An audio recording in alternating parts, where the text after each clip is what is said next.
우리가 살펴볼 이 말씀은 탕자의 비유인데요. 우리가 지난 시간에 둘째 아들에 대한 부분들을 우리가 살펴보았습니다. 이 둘째 아들은 죄인과 또 세리를 의미한다라고 했었죠. 자, 오늘 우리가 살펴볼 이 후반부인데요. 후반부에 나오는 이 맏아들에 대한 이야기입니다. 이 맏아들은 서기관과 바리새인을 의미하고 있습니다. 오늘 우리들에게로 적용하게 되면 아주 율법적으로 신앙생활을 아주 잘하는 사람을 의미하기도 합니다. 그래서 우리가 이 첫째 이 맏아들의 행동 또 비유 속에서의 예수님이 말씀하시고자 하시는 그 모습들을 통해서 우리의 신앙이 정말 올바른 신앙으로 가려면 어떻게 해야 하는가를 또 우리가 캐치해내기를 원합니다. 더욱 성숙한 신앙의 모습은 무엇일까? 또 하나님 아버지께서 우리에게 요구하시는 신앙의 모습은 무엇일까? 이 부분을 우리가 찾아내기를 원합니다. 자, 이 비유에 나오는 이 맏아들은 둘째 아들과는 비교할 수 없을 정도로 참 좋은 사람입니다. 첫째는 그는 아주 성실한 사람이에요. 28절에 보니까 맏아들은 밭에 있다가 돌아왔다, 이런 말씀이 나오죠. 밭에서 열심히 일을 했어요. 맏아들이요. 자, 한번 생각해 봅시다. 아버지는 부자예요. 어마어마한 부자입니다. 그리고 아버지에게는 일하는 품꾼들이 굉장히 많아요. 근데 굳이 이 맏아들이 밭에 나가서 일을 할 그런 상황은 아니죠, 사실은. 근데 이 맏아들이 밭에 나가서 열심히 일을 했습니다. 자기 동생은 먼 나라로 떠났습니다. 자기 동생은 돈을 다 챙겨가지고 먼 나라로 떠났어요. 근데 이 맏아들은 자기 자리를 아주 꿋꿋하게 지키고 있어요. 동생이 어떻게 되든지 또 종들이 무엇을 하든지 자기 자신의 위치, 자기가 해야 할 부분들을 아주 성실하게 해나가는 아주 성실한 사람입니다. 또한 29절에 보면은 이 맏아들이 이런 이야기를 하죠. 내가 여러 해 아버지를 섬겨 명을 어김이 없거늘. 여러 해 동안 아버지를 섬겨왔다는 겁니다. 첫 맏아들이요. 아버지를 열심히 섬겼고 아버지의 명령을 어긴 적이 없습니다 라고 이야기를 합니다. 그리고 29절에 가보면 내게는 염소 새끼라도 주어 나와 내 몫으로 즐기게 하신 일이 없더니 라는 말씀 속에서 이 맏아들은 친구와 함께 집에서 파티를 해본 적이 없습니다. 파티하면서 아버지의 재산을 써본 적이 없어요. 동생은 먼 나라 가서 허랑방탕하게 아버지의 재산을 다 써버리는데 맏아들은 친구를 불러서 파티하는 이런 일들도 없었다라는 사실에 아주 검소한 생활을 했습니다. 자, 여기까지 이렇게 보면은 맏아들은 참 좋은 아들입니다. 성실하게 아버지를 잘 섬기고 있고 아버지의 명령을 어기지 아니하고 있고 또 검소한 생활을 하고 있는 사람이죠. 그래서 이 맏아들은 착한 사람 또 바른 삶을 살았던 사람처럼 보입니다. 자, 문제는 둘째 아들이 돌아왔을 때에 이 맏아들의 액션에 문제가 발생하게 됩니다. 둘째 아들이 살아서 돌아왔다고 아버지가 잔치를 벌여놓습니다. 그 잔치로 인해서 이 맏아들이 28절에 보면은 화가 났습니다. 이 화라는 단어는 일시적인 감정이 나오는 그런 화가 아니라 깊이 쌓인 분노 또는 노여움에서 나오는 감정을 표현할 때 쓴 그 단어를 쓰고 있어요. 그러니까 이 맏아들은 오랫동안 이 쌓여있는 분노가 안쪽에 있었는데 잔치가 벌어진 이 상황에 딱 맞닥뜨리니까 안에 있던 이 분노가 폭발하게 된 겁니다. 그래서 화가 났다는 거죠. 자, 이 맏아들이 왜 화가 났을까요? 둘째 아들이 아버지가 물려준 재산을 다 모아가지고 먼 나라로 가서 거기서 허랑방탕에 살다가 재산을 다 흡입하고 이제 생거지가 돼서 돌아왔거든요. 그렇다면 아버지는 이 둘째 아들을 혼을 내야죠. 잔치를 할 것이 아니라 매를 들어야 합니다. 근데 아버지가 잔치를 베풀고 있어요. 맏아들이 볼 때는 이 아버지의 결정을 따를 수가 없는 겁니다. 맏아들이 볼 때는 아주 이거는 불공정하다라고 생각하는 거죠. 그래서 화가 난 겁니다.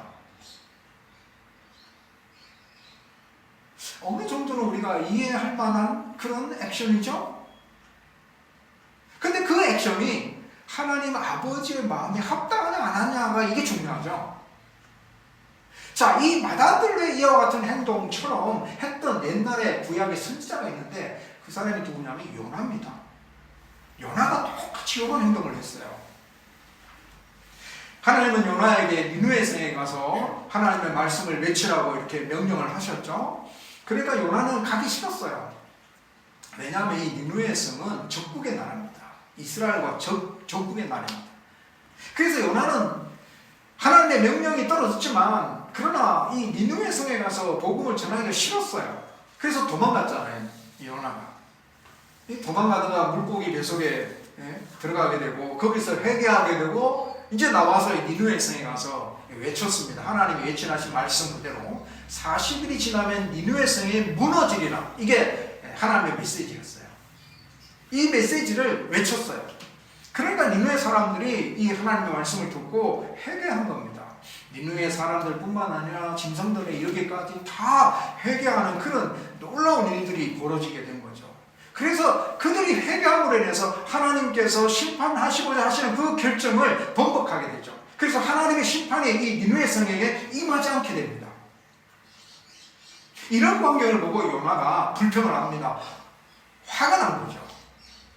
요나서 4장 1절과 4절의 말씀 읽어볼게요. 요나가 매우 싫어하고 성내어 여호와께 기도하여 이르되 여호와여 내가 고국에 있을 때에 이러하겠다고 말씀하지 아니하였나이까. 그러므로 내가 빨리 다시스로 도망하였사오니 주께서는 은혜로우시며 자비로우시며 노하기를 드디하시며 이 내가 거시사 뜻을 돌이켜 재앙을 내리지 아니하시는 하나님이신 줄 내가 알았음이니이다. 여호와여 원컨대 이제 내 생명을 거두어 가소서. 사는 것보다 죽는 것이 내게는 나음이니이다 하니 여호와께서 이르시되 내가 성내는 것이 옳으냐 하시니라. 요나가 하나님의 말씀을 선포했습니다. 그러자 사람들이 하나님의 말씀을 듣고 회개했어요. 그러면 잘된 일이잖아요. 요나가 물고기 뱃속에서 회개했어요. 회개하고 하나님 잘못했습니다. 네, 하나님의 말씀을 전하겠습니다 해서 가서 전했습니다. 전했더니 좋은 결과가 나왔잖아요. 정말 하나님의 그 은혜의 역사가 거기에 나타났잖아요. 하나님의 그 사랑으로 말미암아 사람을 살리는 역사가 거기에 나타났잖아요. 그러면 이 요나가 거기서 기뻐해야죠. 근데 왜 화를 내고 있습니까? 그것은요, 요나가 생각하고 있는 대로 안 됐기 때문에 그렇습니다. 요나가 지금 생각하고 있는 그 생각대로 일이 안 풀렸기 때문에 화가 난 겁니다. 하나님의 생각은 아무런 상관없어요. 요나에게는 지금 내 생각대로 되기를 바라는 것 뿐입니다. 그렇게 안 되니까 화가 난 거예요. 근데 요나의 위치는 뭡니까? 하나님의 위치 아니죠. 요나의 위치는 하나님의 말씀을 전하는 위치입니다. 그러니까 요나의 생각보다는 하나님의 생각이 먼저죠. 하나님의 뜻이 우선이죠. 근데 요나는 자기 뜻, 자기 생각, 자기 판단으로 안 되니까 화가 난 겁니다. 그래서 심지어 하나님 앞에 나를 죽여주십시오라고까지 말하는 정말 완악한 사람의 모습을 우리가 볼 수 있어요. 또 이 맏아들의 모습이 이 요나의 모습, 또 요나의 모습이 또 맏아들의 모습, 이런 모습으로 우리가 볼 수 있는데요. 자, 여기서 이 맏아들은 왜 화가 났느냐? 이 맏아들이 보는 관점에 문제가 있기 때문에 그래요. 요나도 자기 생각 때문에 하나님의 생각을 못한 거죠. 하나님의 뜻을 못하는 거죠. 그거와 마찬가지로 이 맏아들도 자기가 생각하고 있는 그 생각의 틀이 딱 들어있다 보니까 아버지가 행동하고 아버지가 결정하는 부분에 있어서 따라가지를 못한 거죠.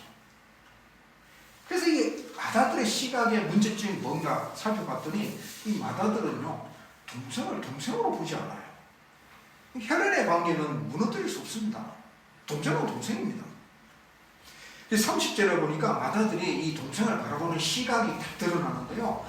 30절에 보면 아버지의 살림을 장녀들과 함께 삼켜버린 이 아들이 돌아오매 이 아들이라고 말하고 있어요. 형이. 원문에는 당신의 아들이라고 이렇게 표현되고 있습니다. 자기와는 상관이 없다는 겁니다. 맏아들은 돌아온 아들을 동생이라고 부르는 것을 거절하고 있어요. 자신과 탕자가 형제 관계라는 사실을 인정하기 싫은 거죠. 근데 아버지는 이 호칭을 고쳐줍니다. 32절에 보면은 이 내 동생은 죽었다가 살았다. 이 내 동생이라고 말합니다. 자, 요거 하나 하고 또 맏아들은 동생의 형편을 바라보고 있지 않아요. 재산을 바라보고 있습니다. 맏아들의 지금 불편한 심정이 뭐냐면 동생이 돌아와서 자기가 누려야 될 아버지의 재산에 손해가 일필까봐, 자신에게 손해가 돌아올까봐 동생의 형편을 바라보고 있지 않아요. 정말 동생이 거지가 돼서 돌아왔거든요.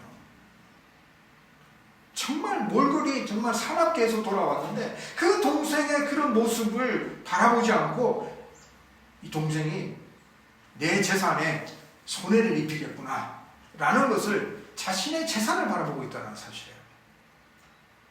자, 이와 같은 모습이 바리새인과 서기관의 모습이라고 예수님이 딱 꼬집어주고 있습니다. 지금 이 비유 속에서. 바리새인과 서기관들은요, 하나님을 잘 섬기는 사람들입니다. 정말 철저하게 율법을 읽고 묵상하고 그 율법을 지키려고 노력하는 사람입니다. 그래서 이 바리새인과 서기관들은요, 하나님의 곁을 떠난 적이 없어요. 바른 신앙의 길을 걸어가는 사람처럼 보입니다. 하지만 이들에게는 이 맏아들과 같은 그런 시각의 문제점을 가지고 있었어요. 그들이 하나님의 뜻을 따른다라고, 열심히 따른다라고, 율법을 철저하게 지킨다고 노력을 하면서 거기에다가 자신의 종교적인 유익을 위해서, 자신의 종교적인 유익을 따르는 그런 생각을 가지고 있었어요. 그래서 예수님께서 이들의 행동을 딱 한마디로 평가를 내리셨는데, 마태복음 23장 15절에 가보면 화 있을진저 외식하는 서기관들과 바리새인들이요, 너희는 교인 한 사람을 얻기 위하여 바다와 육지를 두루다니다가 생기면 너희보다 배나 더 지옥 자식이 되게 하는도다. 얼마나 무서운 이야기입니까? 이 바리새인과 서기관들이 열심히 전도합니다. 전도에 대한 대단한 열정을 가지고 있었어요. 그러나 그들이 하나님의 백성으로 만들지 못하고 결국에는 지옥 자식으로 만드는 그런 실수를 범하고 있다는 겁니다.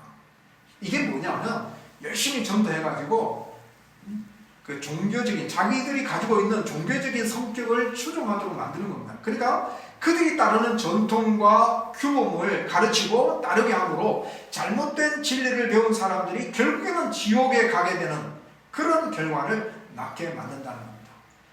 그들이 율법을 열심히 연구하지만 그 율법 위에 그들이 가지고 있는 또 새로 만든 전통과 규례, 이런 것들로 인해서 하나님께로 가까이 나아가지 못하고 그들의 제자로 만드는 겁니다. 그러니까 결국에는 지옥 가는 자식으로 만든다는 거죠. 그래서 예수님은 이 비유를 통해서, 지금 이 탐자의 이 비유를 통해서, 첫째는 세리와 그 죄인들에 대한 관점을 둘째 아들을 통해서 이야기를 해주셨고, 두 번째는 이 맏아들에 대한 관점 속에서 이 바리새인과 서기관들에 대한 이야기를 해주고 싶으신 겁니다. 이들이 가지고 있었던 잘못된 생각, 행동, 이런 것들을 이 비유 속에서 예수님께서 수정하기를 원하셨는 건데, 맏아들에게 이 좋은 점들이 있지만 맏아들 또한 탕자처럼 잃어버린 아들의 모습을 가지고 있다는 것을 지적하면서 정말 하나님 아버지께서 원하시는 올바른 아들의 모습이 무엇인지 가르쳐주고 있어요. 자, 그렇다면 이제 하나님 아버지가 바라시는 아들의 모습은 무엇일까? 맏아들이 화가 나 있고 잔치에 참여하기를 거절하고 있을 때에 아버지가 맏아들에게 이렇게 행동을 합니다. 28절에 가보면은 아버지가 나와서 권한다라는 말씀이 나옵니다. 맏아들이 잔치에 참여하지 않았다는 말을 들었을 때에 아버지는 그 아들을 찾으러 나왔어요. 잔치가 벌어진 그 잔치를 장소를 떠나서 아들을 찾았어요. 그리고 만나서 권합니다. 권한다는 말은 옆에서 말한다라는 말의 합성어인데, 이 다정하게 아주 친절하게 말을 건네는 것을 뜻합니다. 그리고 이 권한다는 말이 미래 완료 시제 형태로 되어 있어가지고 한 번 권하고 딱 끝나는 게 아니라 계속적으로 지속적으로 권하고 있다는 의미를 여기에 담고 있어요. 그리고 31절에 가보면은 아버지가 맏아들을 부르는 호칭이요, 얘, 너 이렇게 이야기합니다. 얘야라고 이야기합니다. 아주 다정하게 부르고 있죠. 지금 맏아들은 화가 이렇게 막 나가 있는데 아버지가 가서 이렇게 다정하게 부르고 있어요. 다정하게 권면하고 있습니다. 그러면서 31절에 맏아들을 향해서 너는 항상 나와 함께 있지 않느냐라고 말씀하시면서 둘째 아들이 돌아왔지만 아버지와 첫째 아들의 관계는 변함이 없다라는 사실을 알려주고 있는 겁니다.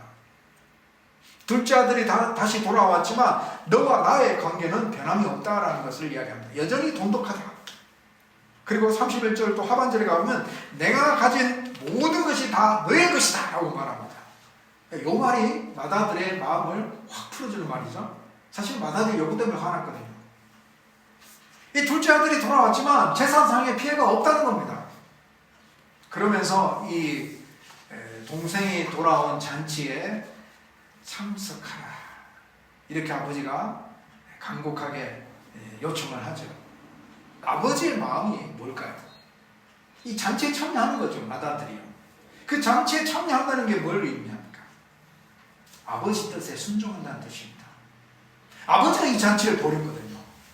둘째 아들이 돌아왔으니까, 죽었다가 살아왔으니까 얼마나 행복합니까? 축제가 벌어진 거죠. 잔치를 배설했어요. 둘째 아들이 잘못한 부분들을 다 듣고 살아 돌아왔으니 얼마나 행복하냐. 이 잔치를 벌였습니다. 이게 아버지의 뜻이었어요. 잔치에 참여한다는 것은요, 아버지의 뜻에 순종하는 것을 의미합니다. 또 하나, 잔치에 참여한다는 것은요, 동생을 다시 받아들이고 동생을 있는 모습 그대로 사랑한다는 것입니다. 이 맏아들에게 부족했던 부분이 바로 이 두 가지입니다. 자신의 생각과 고집대로 자신의 판단에 사로잡혀서 아버지의 뜻을 헤아리지 못하는 것. 그거 하나하고, 그리고 동생은 혈연이잖아요. 가족이잖아요. 동생에 대한 사랑으로 접근하지 못하고 있다는 사실. 율법적으로 동생의 잘못을 지적하기는 아주 정확하게 지적했습니다. 합당한 말이었어요. 다 아버지의 재산을 흡입한 이 동생이었어요. 맞아요. 동생에 대한 사랑이 부족했어요. 그래서 아버지와 함께 살고 있지만 진짜 아버지와 함께 하는 삶을 누리지 못하는 신앙의 형태를 드러내고 있는 맏아들의 모습입니다. 그래서 저는 이 맏아들의 모습을 율법적인 신앙이다라고 이렇게 표현하고 싶은데요. 이것은 율법을 따라 행하고 율법에서 벗어나는 것은 절대 용납하지 못하고 율법을 따라가다가 자신들이 만든 전통과 규례를 만들어서 하나님 말씀에서 점점 더 멀어지는 신앙의 모습을 드러내는 것. 저는 이것을 율법적인 신앙이라고 말을 하고 싶어요. 그래서 이 맏아들은 율법적인 신앙을 하지 않았을까? 아버지와 함께 살고 있지만 아버지의 마음을 잘 헤아리지 못하고 아버지의 은혜 안에 거하지만은 아버지의 은혜를 누리지 못하면서 자기가 아버지에게서 물려받은 그 재산을 꽁꽁 싸매고 붙잡고 있으면서 조금 더 사랑을 드러내지 못하고 자신의 고집과 자신의 판단 속에서 살아가는 그런 신앙의 모습. 사실 이 율법의 완성은요, 사랑입니다. 로마서 13장 10절에 보니까 사랑은 이웃에게 악을 행하지 아니하나니 그러므로 사랑은 율법의 완성이다.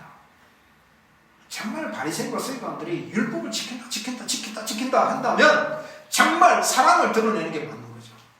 율법의 완성은 사랑이거든요. 사랑을 드러내지 못하면서 율법을 완성해 간다고, 우리는 율법을 철저하게 지키는 사람이다라고 이렇게 이야기한다는 것은 모순되어 버립니다. 지금 이 비유에서 보여주고 싶은 예수님의 뜻은 아버지의 사랑입니다. 그 아버지의 사랑은요, 에로스의 사랑이 아니라 아가페의 사랑이죠. 거지가 되어 돌아온 둘째 아들, 탕자가 되어 돌아온 둘째 아들, 제일이 되어 돌아온 둘째 아들, 그 아들을 무조건 받아줘요. 무조건. 단순한 용서의 차원이 아닙니다. 무한한 사랑이 담긴 마음으로 큰 잔치를 배설했습니다. 온 동네가 잔치가 벌어져 버렸어요. 집에 있는 맏아들에 대해서도요, 맏아들이 분노하고 자기 고집대로 행동하지만 아버지는 끝까지 부드러운 말로 그 맏아들을 권면하잖아요. 내 것이 다 너의 것이다 라고 말씀하시면서 이 맏아들을 향한 아버지의 그 무한한 사랑, 다 주는 사랑의 모습을 보여주고 있어요. 우리는 하나님의 사랑을 받은 자들입니다. 그보다 귀한 예수 그리스도의 보혈의 피로 말미암아 우리가 하나님의 자녀가 되었잖아요. 지금 우리는 마다들처럼 하나님 아버지의 울타리 안에 있어요. 아버지의 사랑을 받고 있고 아버지와 함께 살고 있습니다. 마다들처럼 잃어버린 아들이 되지 않기 위해서는 우리는 하나님 말씀에 순종하는 자가 되어야 합니다. 나의 관점, 나의 생각이 중요한 것이 아니라 하나님의 생각, 하나님의 뜻이 중요하다는 사실이에요. 내가 이해할 수 없는 부분이 있다 할지라도 하나님 말씀에 온전히 순종하여 나아갈 때에 하나님의 아버지의 마음을 기쁘시게 해드리고 잃어버린 아들이 아닌 아버지와 함께하는 아들의 삶을 살게 되는 것입니다. 오늘 우리에게 필요한 것은 사랑입니다. 하나님의 사랑을 드러내는 것, 내가 받은 그 사랑을 다른 사람에게도 똑같이 적용하는 것. 나는 하나님 앞에 무한한 사랑을 받았잖아요. 나는 하나님 앞에 내가 정말 십자가에 죽어야 할 죄임에도 불구하고 하나님께서 그것을 용서해 주셨고 하나님께서 무조건적으로 나를 받아주셨잖아요.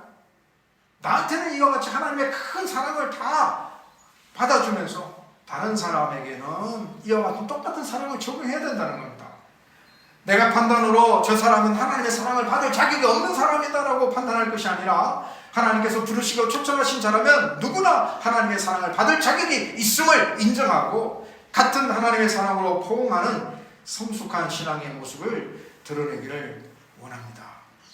하나님 아버지의 뜻에 순종하고 받은 하나님의 사랑을 잘 드러내어서 늘 하나님 아버지와 함께 사는 성숙한 신앙생활이 되시기를 주의 이름으로 축복합니다.